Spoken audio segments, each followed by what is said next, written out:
Good morning, esteemed followers of OSBC television. Coming your way from our studios here in Iliawiye, Okebale, Osogbo. It's another Monday morning, and we appreciate the Almighty God for the weather. The weather is cool, it's clement, and we continue to appreciate the Creator of the universe for the opportunity given us to be alive, to be part of today being the 16th day in the month of September. And today mark a significant day in the life of our Muslim brothers and sisters all over the world as we celebrate another Eid Maulud. What is Eid Maulud? Why do we need to celebrate Eid Maulud? Who and who are to celebrate? Is there any exemption? What informed the celebration in the first place? All these will be answered on the program AM Cafe this morning. I have my guest already seated in the house. My guest is a scholar, is an Islamic scholar, is a teacher in the university.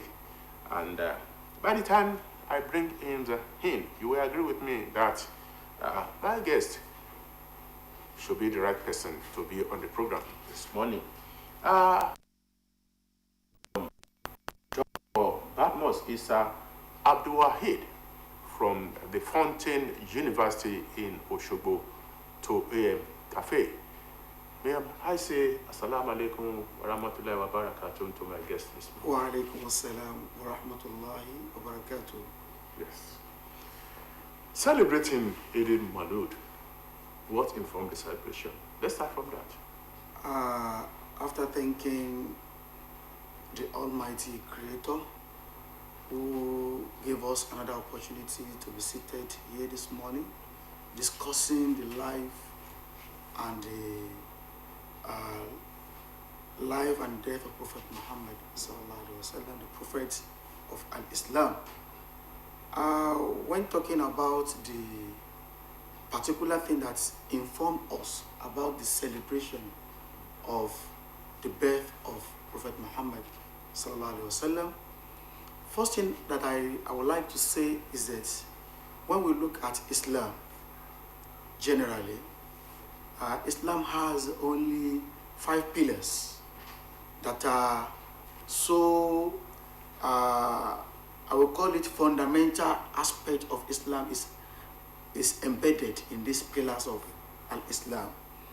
So when we are now talking about Maulud, Maulud should not be seen as something that is obligatory. It is not an obligation because Islam, when Prophet Muhammad came to this world and when he was living, he said in one of the revelations Allah revealed to him that Al-yawma akmaltu lakum dinakum wa atmamtu alaykum ni'mati wa raditu lakum al-islam dinan. That is, today I've perfected your religion for you. That is all what it needs. They are already there. Wa atmamtu alaykum ni'mati, and my mercy I've made it completed upon you people. Wa raditu lakum al-islam dinan, and I'm so satisfied with the religion called Al-Islam. So Maulid Nabi should not be seen as parts of obligatory aspects of the religion.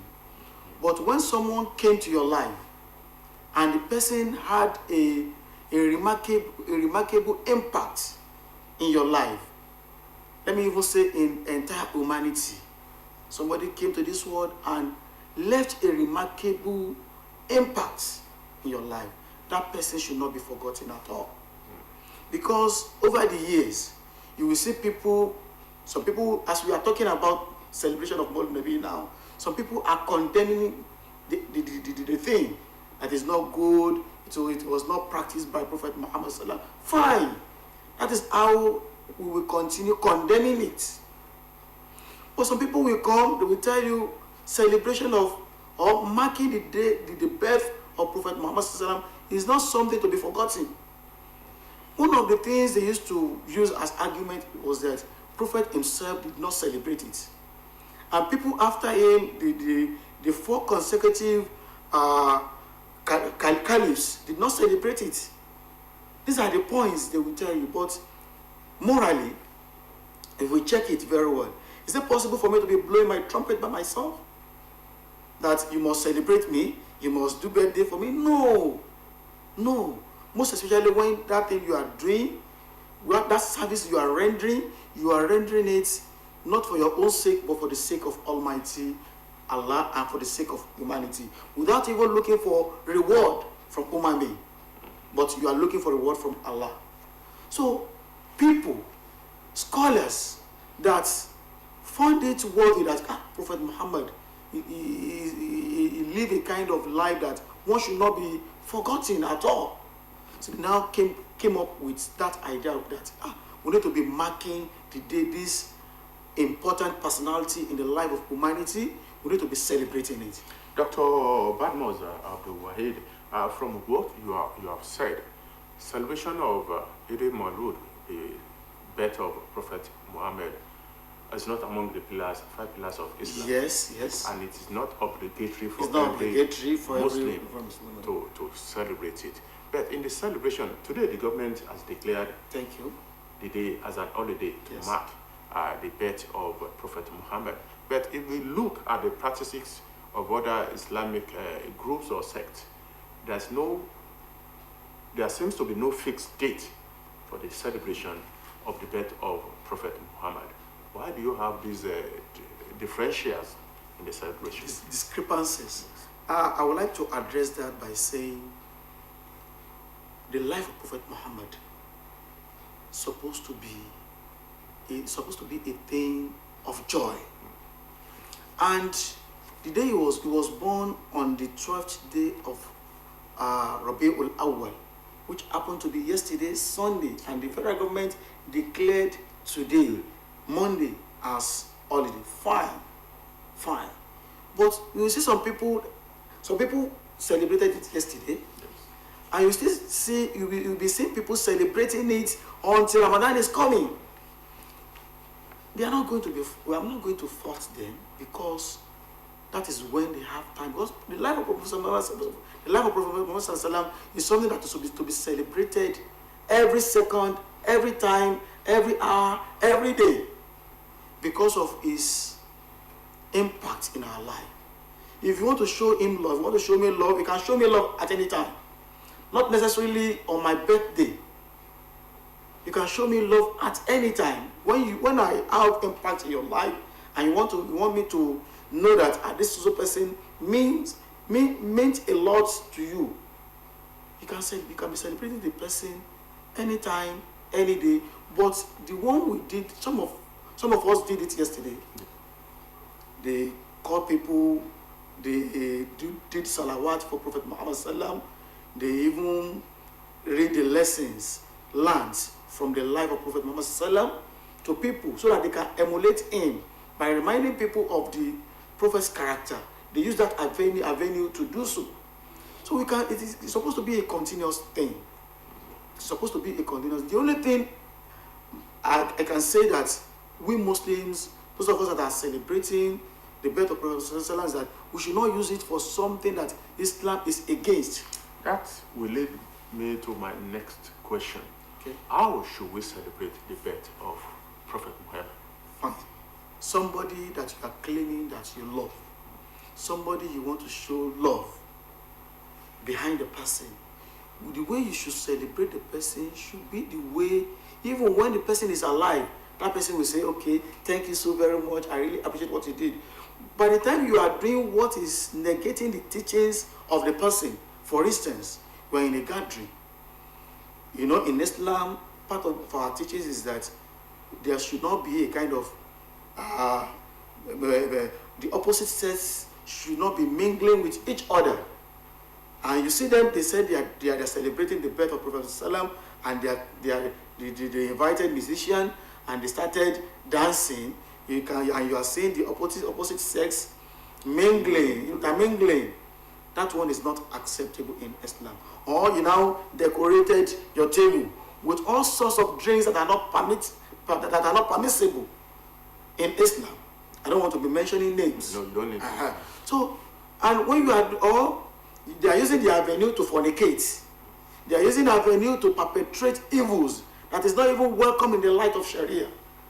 They should not celebrate Maulud like that. If you want to celebrate it, you want to make it a worthwhile one, where people will learn that, so this is the person called Prophet Muhammad Sallallahu Alaihi Wasallam. You organize it, males, female, they sit separately.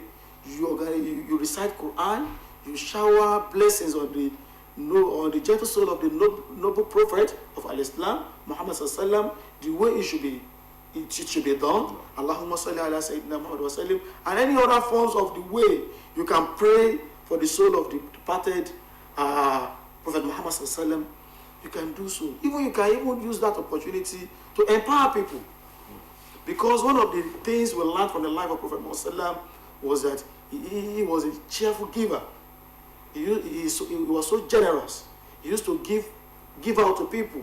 If you organize your own and you started empowering people, you buy tools for people that they can use that can fetch them money, or you distribute food, most especially this period that people are shouting, yes, of economic reality in town. Exactly. When you do that, and these are the conduct of Prophet Muhammad, you can use that opportunity to do so. And when you do so, when you put smiles in people's faces, they will not curse you. They will pray for you. They will even pray for the person you organize the thing because of, you understand. So these are the things we are encouraging our people. And on that note, I want to warn our people as well. They've turned that avenue to money generating, yes, forum. When they call people, I'm not saying they should not generate money. If I thought they want to use the money to better the life of humanity, to better the life of people, to propagate the religion of Islam. But you start people doling out awards. At least if somebody have done well in life and you want to award the person, you should not expect something in return. Because that person has already paid his dues. You understand? And collecting something back from the person is a way of, we should not be using the name of Prophet Muhammad Sallam to accumulate wealth that are not going to be used for humanity. You see some people, some malams, though they are minimal, when they finish Maulud, you will see the kind of what they will be using the money for. Yes. They will not use the money for the cause of Islam. They even propagate it. Well, if you are just joining us, the program is AM Cafe, and it is coming your way from the Civil of OSBC Television. My guest is Dr. Badmoz Abdul Wahid from the Fountain University, Osogbo. We are dedicating the program to the celebration of Eid al-Maulud, commemorating the birth of Prophet Muhammad. Dr. Abdul Wahid, you said the other time that celebrating Eid al-Maulud is not obligatory. Yes. Now that it is about acknowledging, appreciating exactly the character of Prophet and the life well spent of Prophet Muhammad, what can we deduce from the life of Prophet Muhammad? We have a lot of things to take home from the life of Prophet Muhammad. Most especially when we look at this environment now, you will notice that what is called trust is so rare now. Trust. And one of the names given to Prophet Muhammad even before he was called by Allah was As-Sadiqul Amin. That is the trustworthy person. Trustworthy person. Today, if you go to industries, if you go to government parastatals, if you go to private settings, even if you go to the various homes, you will discover that trust is no more there. When we want to talk about marital stuff, what enticed Prophet Muhammad, what enticed Khadija, the first wife of Prophet Muhammad, she was 40 years, while Prophet Muhammad was 25.